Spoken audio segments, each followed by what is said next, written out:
होइन सुनिरहेको छैन बाबा यहाँ आउनु छिटो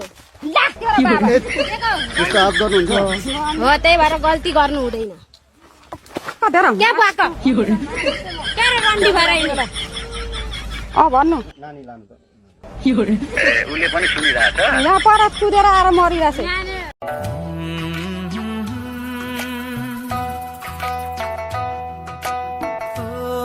फोन उठाउँदै किन बोल्नुभयो छोड्दैन मेरो कुरा सुन न त्यहाँ त्यो मेसेन्जरमा किन फोन उठाउनु हुँदैछ सुन भाइलाई बोला म फोन उठाएको थिएन भन्दै चाहिँ फोन फुटाइदिउँ खोजेर उठाइदेऊ न अनि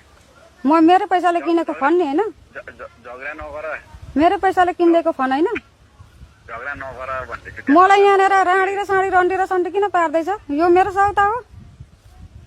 हो बरु मुनालाई राँडी र रन्डी पारेको म सहन सक्छु यो मेरो बुहारी हो कि होइन मैले मेरो मेरो कुरा तिमी ध्यान दिएर सुन्दैन तिमी सुनिरहेको छु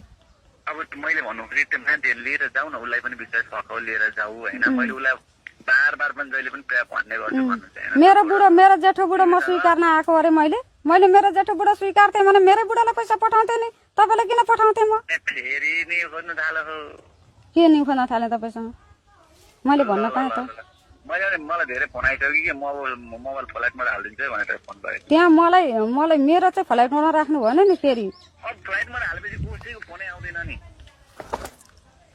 कसैको फोन होइन फ्लाइट पनि नराख्नु फोन आउँछ उसको फोनमा व्यस्त राखिदिनु म अरू कुरा केही जान्दिनँ अहिले यहाँ फोन गरेको मात्रै थाहा पाएँ भने फोन फेरि कच्चा कुच्चो अचार हुन्छ नि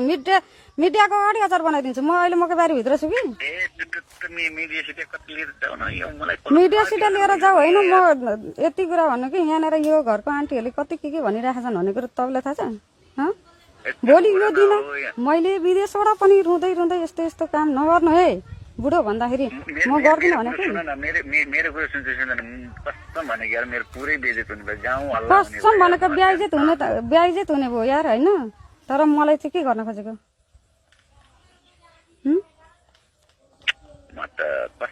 भोलि नै होइन भोलि गर्छ मुला थाहा भने गर्छ भने म मर्दा हुन्छ कि तिमीले मिडिया लिएर यस्तो गरेको नि मैले तपाईँलाई केही गरेको छैन बुझ्नु भोलि होइन मैले भन्दा यो कुरो भोलि नि होइन कामसँग पुग्यो भन्दै कस्तो भने म बाँच्ने ठाउँ चाहिँ छैन क्या मेरो हो त्यही भएर गल्ती गर्नु हुँदैन क्या भएको क्या रे रन्डी भएर हिँड्नु भन्नु उसले पनि सुनिरहेछ यहाँ पर कुदेर आएर मरिरहेछ होइन सुनिरहेको छैन बाबा यहाँ आउनु छिटो बाबा त्यस्तो हात गर्नुहुन्छ सुन्नुभयो नि तपाईँले पनि धेरै बिहे गर्ने मान्छे रहेछ यार भइसक्यो बे गरेको तपाईँले नि बिहे गरेको छ